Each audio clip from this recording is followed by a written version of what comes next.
Mm-hmm. It may be a pretty good one. It's a brick house down there in North Little Rock. You could probably get $900 in rent for it, maybe $850. I think it'd be a good one. Yeah. Does need some repair though. Roof and HVAC are really old. And the woman that lives there is 93 by herself.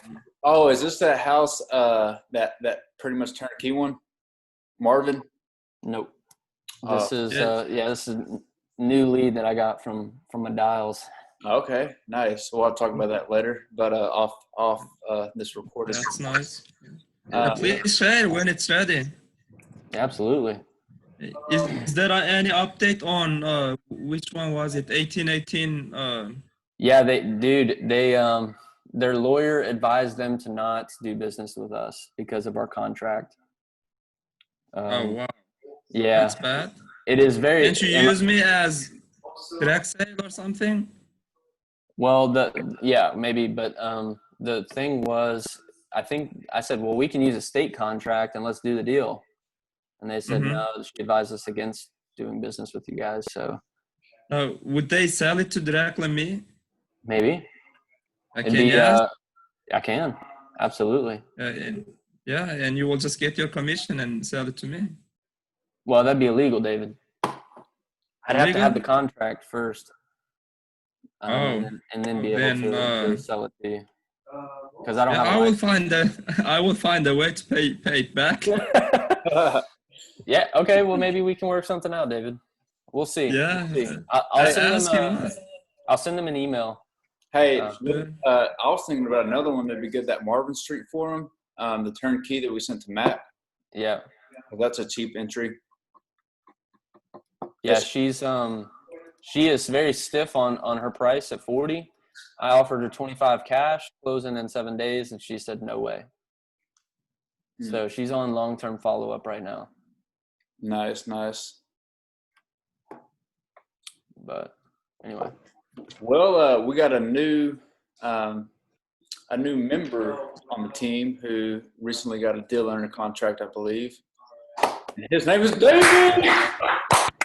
Nice job, David. Big David. Yeah. Let's go. Thank you. Yeah, I got one under contract. Now I'm working on to close it as soon as possible. I have about a month to close it.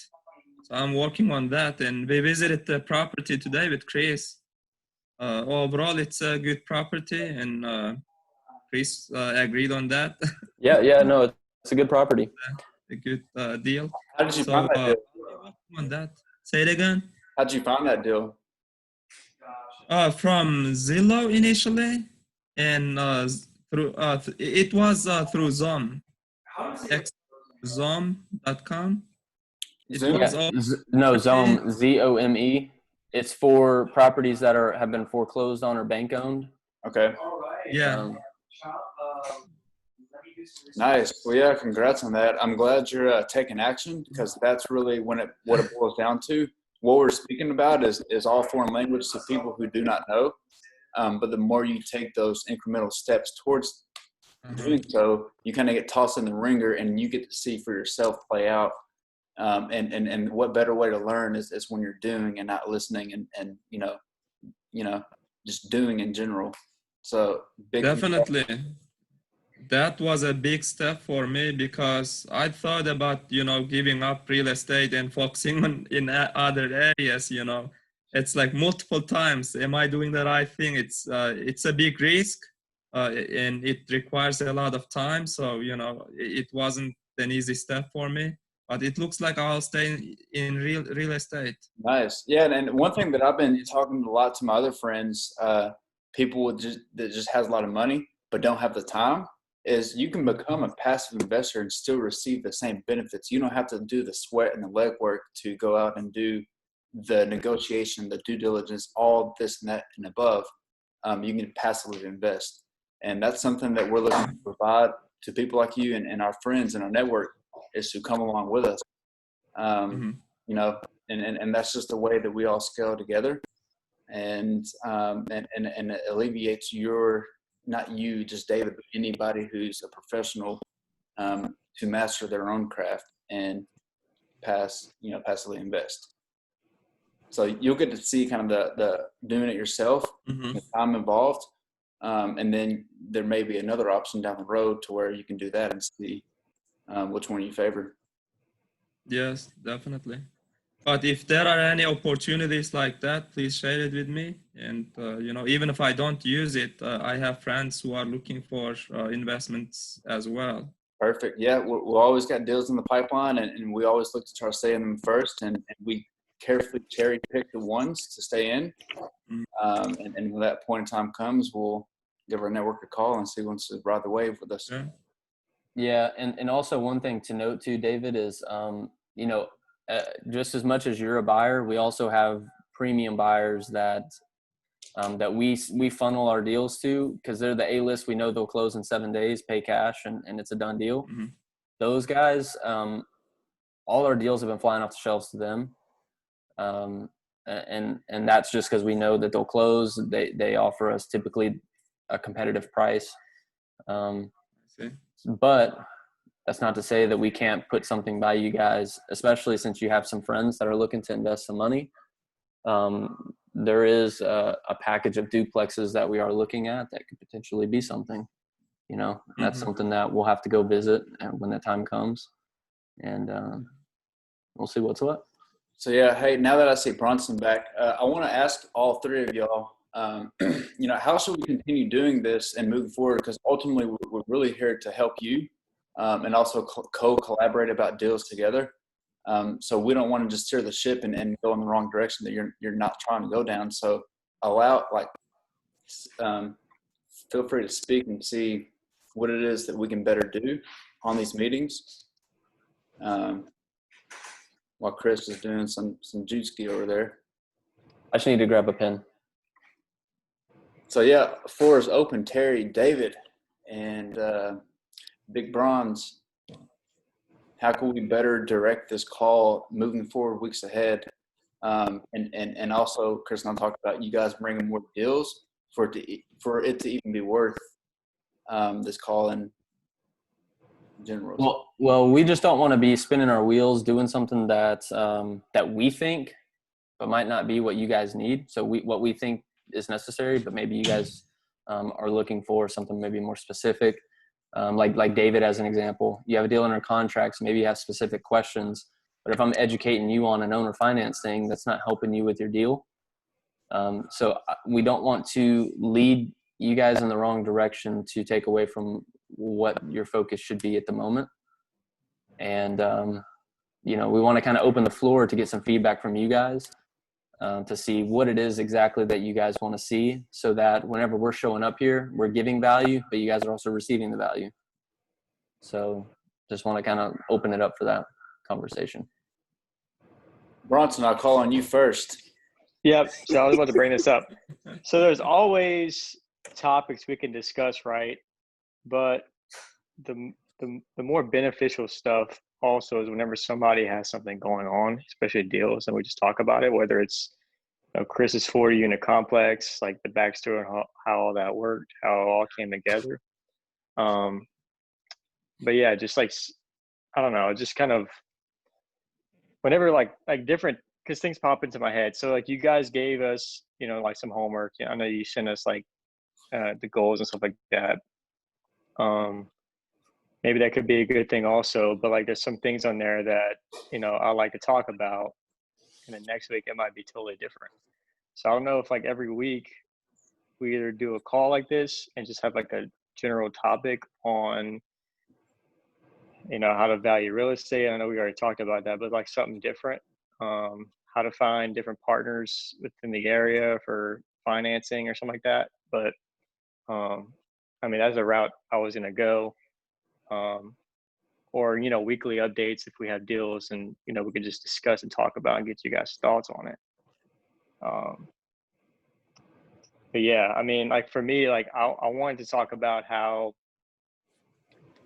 I know Cody reviewed my goals and stuff like that, but one of the questions was, are the people around you on board Hold on, no, that's not the question.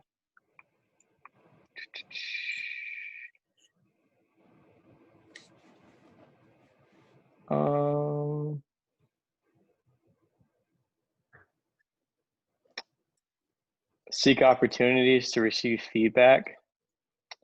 I think this group right here is probably a good way to kind of do that and kind of like talk about our weeks and how that looked, kind of keep each other, accountable, and kind of stay in tune with our goals.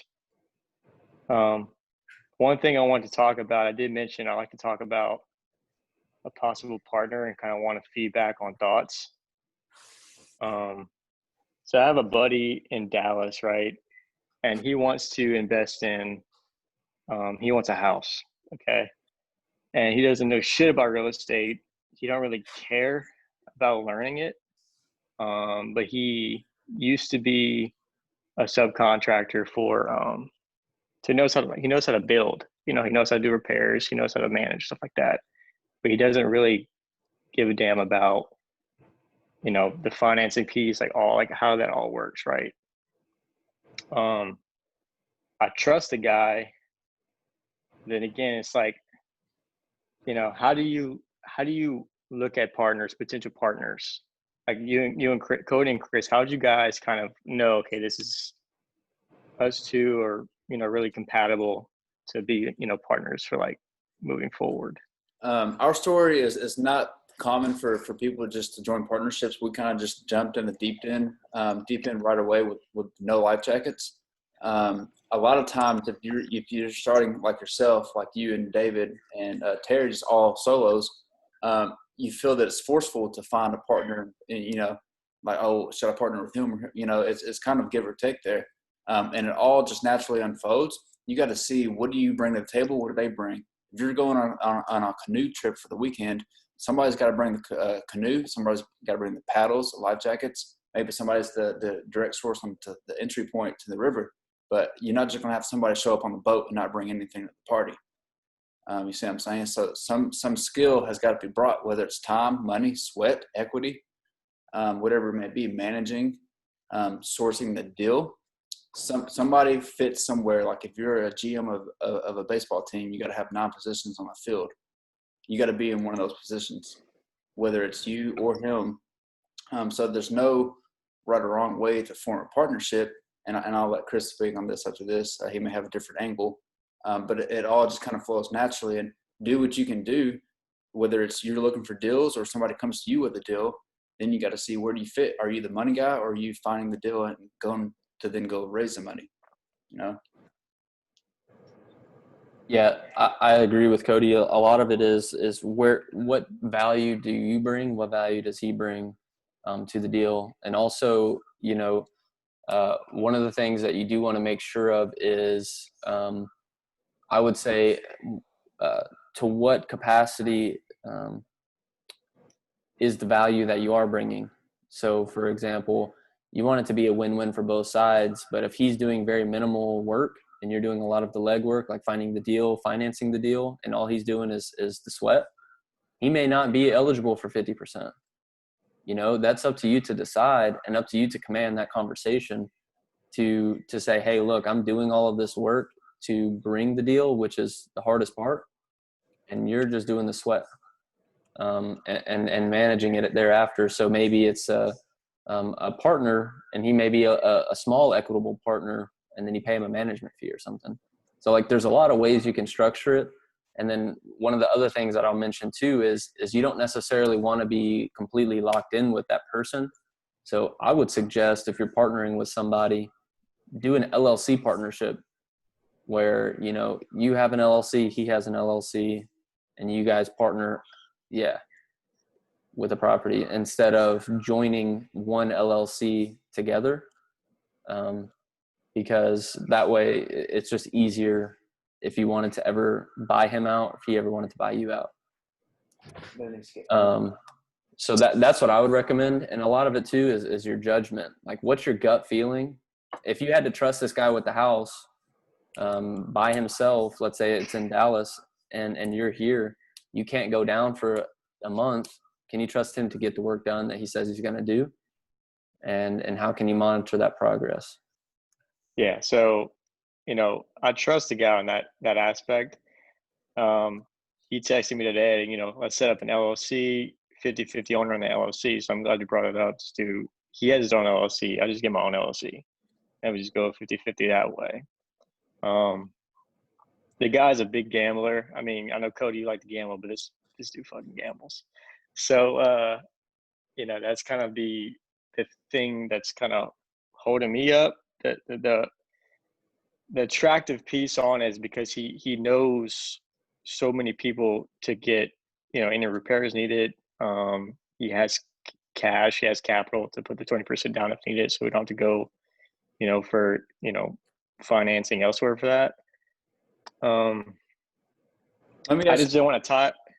Yeah, what- I didn't want to top that one deal. So yeah, the thing is, he's locked into an apartment, and the apartment lease expires in December. So I mean, I got time, but the goal is he's on 1099, so he can't get a house. We're gonna go find a 5-bedroom house, and he already has people to rent all the other 4 bedrooms. So we would treat it like a 5-plex, but it's underneath a house. So it's just under one house, but we're gonna rent it out, 800 room in Fort Worth. So it's gonna cash flow like crazy, but it's just that's a start. It's a 50-50 split. what are you for bringing that to the piece? table?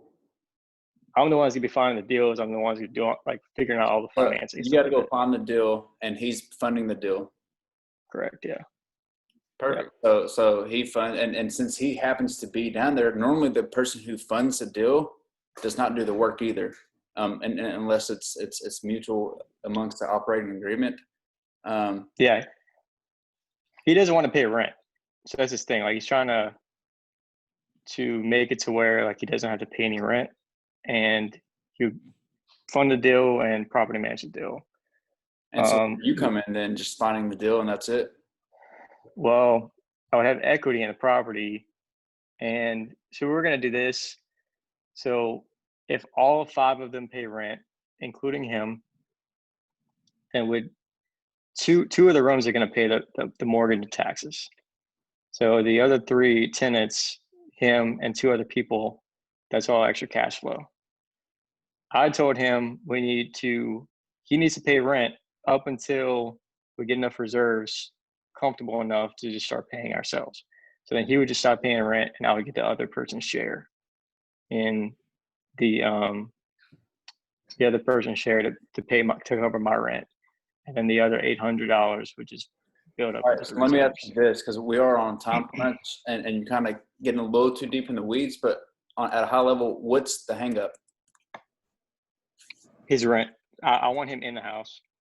What's that? I mean, I guess what is hanging, like this seems to be, because you wrote about it in your goal thing and now you're talking about it, and I'm willing to help you through this, but I'm not seeing what the hang up is. Just, you got to go find a deal and partner up, or I guess I'm missing the boat here. Yeah, he wants to be in the house. So, I mean, I guess he can rent the other 4 rooms now and get it done, but like he wants to be physically in the house, like while it's happening, but he's tied up to December. I mean, unless we could find a way to have him lease up the other 4 rooms and just leave the other one vacant for him whenever he's finished his lease, or he can break the lease, but he doesn't want to break his lease. No, I need. Doesn't wanna hold up. When I bought my house, I needed to break the lease. So what I did was I did Airbnb for the apartment, Mhm. and it paid off the apartment. Maybe you can suggest him to do something like that. Would that work?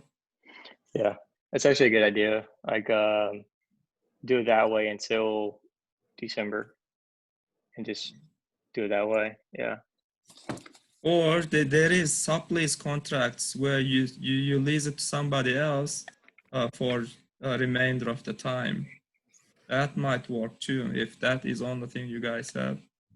Hey, would I still qualify for FHA if we go this route conventionally? Yes, but you would have to live in it Gotcha. for a year. Or I guess he could live in it though. Yeah, but he can't qualify for the FHA, can he? Maybe if Bronson comes in with him on a loan. What if we Yeah, do so the that 50-50 on the business? I mean, is it kind of no? either it way, needs you to don't be- have a 2 years or more experience from the business standpoint to for the because business. there's a military base over there too. There's a few duplexes over there that I was looking at as well. But I want to lock down this house first and And then this move is on to that that next one. this is the house in particular that the woman from Simmons has. That one's way too. It's like 600 some grand. So I'm trying to talk her into possibly selling that house, and we can use her as an investor for the house that we're looking at in December or now. Just have her invest in it so you don't have to put no money down. Hmm. So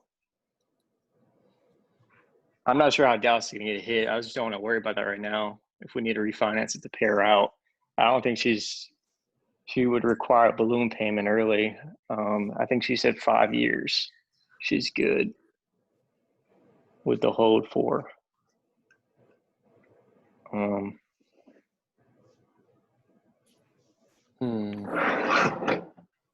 So Yeah, what's something I the want what? to sit So down and talk to you guys. you're talking about a 5-bedroom. So do you have any other 5 bedrooms that you're looking at that would be cheaper? There's like 4 or 5. They're around 250, 200,000. The 200,000 needs some work. I mean, I say work, but just like you can add maybe 10 grand, 20 grand worth of just wood and fix up the kitchen a little bit. Okay. Well, maybe they're not in the city. They're a little bit outside the city. Mhm. So I would just want his preference on where you like to live. So I could just go from there. Well, I think you could probably qualify for a loan type that is the construction loan, and then you can use that same bank to cash out to a more conventional 20% down loan. Yeah. But the thing is that 20%, whatever 20% of the loan value is, you want that to be your all-in cost. So if it's 600,000, and you got to put 20% down on that, what is that? Whatever that number is. So 600,000 Over 100. Right. So times 0.8. So 480,000. You want your all-in cost to be 480. So when you go to refinance, you're not bringing any money to the table. It's free. Yeah. So, and what you may have to do is front some of that money up front with the construction loan. They may loan 15% of the loan to value, or not loan to value, but total cost. So your total cost may be, let's call it 360, and you're putting in 15%. So that's 54,000 you bring to the table. And basically you can refinance that property over time, and you may even cash out some money and get your money back. So a construction loan and then refinance into a conventional may be the route you could take. And I wouldn't rule that out. In fact, I'd probably rule more in favor of that. And maybe you could get an FHA loan on the backside. Yeah, I was actually looking at properties. I just like to get deals, but College Station, Texas is another one. I just want to find for my duplexes. I just want to get a college town that's small like that, and go that route. There's a fourplex for 240 over there, right next to A&M. But I just wanted to lock down this house first and then move on, so I can get the first deal out of the way. And keep in mind too, you said 240. I don't know much about the market, but just understand that it's your income approach. If you said fourplex. Yeah, and I don't know how colleges are going to get affected with this whole COVID stuff too. So okay, I might factor that in as well on an offer whenever I'm ready to make one. I would say make an offer, lock it up. Let's see what's what. Do I need to get pre-approved for this by a bank and then go find deals, or just find a deal and just say I'm going investor route? It depends. I mean, it depends on is the property listed or is it off market? If it's listed, some realtors to weed out all the bullshit, they'll say, "Hey, you need to be pre-qualified." I mean, it just varies. Hey, David, how are you financing the one that you have under contract? Are you doing the traditional 10, 20% down bank loan? Yes, sir. Sure. I've been talking to two banks mainly. Some banks didn't want to finance if it is less than 70K or 50K. My property is pretty cheap, cheaper than those. So I found two that will work with me. One of them is Eagle Bank, and the other one is Simmons Bank. Simmons Bank gave me a quote already with 20% down, 5.25, 5.25 was the APR interest rate, and the closing cost was about 3,000 or so. Is that a balloon or is that a 20-year or is that a 20-year balloon or is it 30-year AM? I think it was 30 years. Are you buying a personal name? Yes, personal name. Gotcha. Okay, yes, that'll be a long-term fix. Let me ask this: what is the purchase price and what is rent? Purchase price is $4,250. Rent is about 800. Okay, and then where's it at? Probably get more rent. 900 to 1,000, but I calculated as about 850. And where is this at? Little Right Rock, off John Barrow, 72209. No, 72204, isn't it? yes, 204. You're getting 40. How much work does it need? Depends. If I want to sell it, fix it and sell it, it will require some work. But if I just want to rent it quickly, then maybe up to 5,000. If I want to make it look nice, it might go up to 10,000. All right. Chris? You said what? Electric? No, Chris, what do you think? From my interpretation, the HVAC looks good, roof looks good. House layout's a little strange. You could probably update the kitchen and maybe update a little bit of the master bath. Other than that, I mean, there's just some oddball things here and there that I'd put some work into. And I'd say if you're going to rent it, you could probably get away with 10 or 15. If you were going to rehab it and then put it back on the market, I'd probably say 25 to 30 would be a good average estimate. I definitely think it could rent for $1,000 pretty easy. It is a 4-bedroom with 2 baths. The 4th bedroom is kind of ducked off in the back, and it has a strange layout there. So what I told David was to talk to the contractor about different ways that you can approach either opening it up or making it flow a little better, so that when the tenant moves in, it's not like a weird feel to it. What do you believe the ARV is? Say it again. What do you believe the ARV is? ARV, I don't know, maybe about 80,000 when it's fixed. No, Dave, come on. What's the address? Let's do this real quick. We got 3512 Wynne, Winne Street. Bronson, go on Zillow real quick if you got your phone. 3512 what? Wynne, Winne Street. Winne. Okay, here it is. Yes. 1,500. So I calculated as 100K, but you know, the minimum would be 80K. Everybody, Terry, are we doing this? Bronson, where's Bronson at? He's doing it. Okay. I just want to see what we all come up with. Let's see, 17. Keep in mind, it's 1,782 square feet.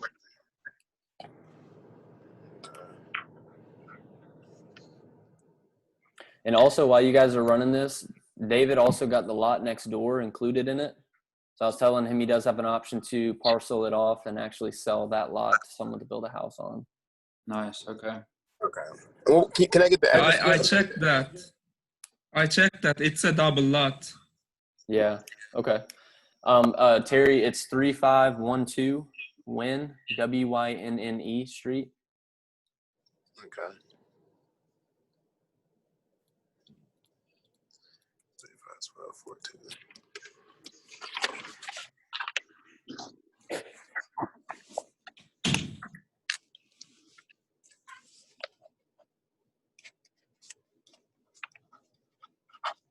So I'll wait to release my number. Hold on, I want to see what y'all come up with. All right.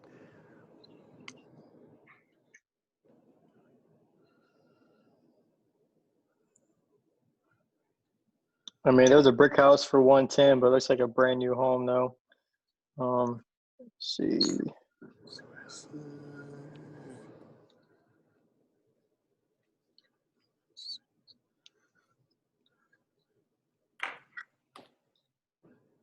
We only have 4 minutes remaining.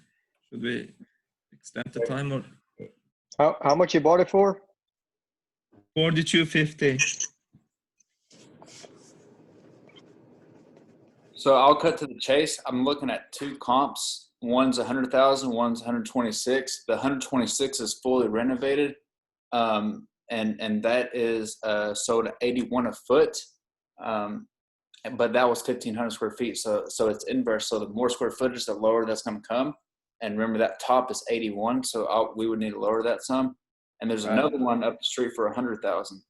I see that one too. And that's sold at 57 a foot. And that's a 4.2, same outfit. So that's kind of a closer gauge. So you know your window, your ballpark is around 57 a foot, give or take. With that comp being pretty much the same, 4.2, 1,700 square feet, right there in that same micro area. So let's just use that 57 number, 57 times the square foot, 17, call it 50. That's 100,000. So give or take, kind of have a little window range. You know, this property is worth anywhere from, 95 to 105, give or take. So call it right there, 100 in the middle. And if David's kind of buying it with equity in it, it's what it seems like. After repair, he's got to get a little deal. With the amount of spread that's in that deal, based on what it's worth at 100,000, what we called it, versus that 42 where he's down, he could still. There's many ways to exit, so he could. And that's where you want to know going in how many ways can I exit this property? Selling it, refinancing it. He can borrow private money to get in the deal just for the short term. He can borrow. So if he bought it at 42 and he needs to put 20 into it, he can borrow 62,000 private money, say from his friend, and bring that in. And there's enough spread for him to cash out, refinance. Meaning if it's at 100,000 up here, that's where the bank will appraise it. And if they require you to put 20% down, then you only got to bring, then he only needs, help me out, Chris, it's 80, but you're on mute. If he brings 80, then he'll be able to make a spread of whatever it is, 18 or 17,250 or 17,500. That's pocket money. So essentially, this is a deal where he gets in with $0 out of his pocket if he can leverage somebody else's money and then cash them out completely with a bank loan because there's enough spread in there. And for him to know what that spread is, he needs to know what that ARV is, and we're gonna go with 100,000. And he needs to know if I take this to the bank fixed up, what will they loan me? They'll loan you 80,000, 20% of 100. So he needs to be all in under 80. He needs to be 80 at purchase price and rehab costs in order for us to do this method of using none of our own money. Get in, use the borrowed money, do your work, do your rehab, put a renter in, and refinance out. Yep. Or if David wants to, David, you can refinance it through the bank and get a loan for maybe 70,000. And maybe you're all in at 62, so you pocket $7,500. But you have a loan for 70,000, and you have equity in it because the ARV is 100, and then you can put it on the market for $1,000 a month, and that is whatever 1,000 divided by 70,000. That is 1.4% rent to purchase price, and your mortgage, your note on 70,000 is going to be like escrow is probably going to be 650, and if you rent it out for 1,000, like you're making some pretty good cash flow right there. So what you're doing is realizing gains. You're realizing the pocket money that he talked about, because the bank loan will slap your private money lender out, and you keep the difference.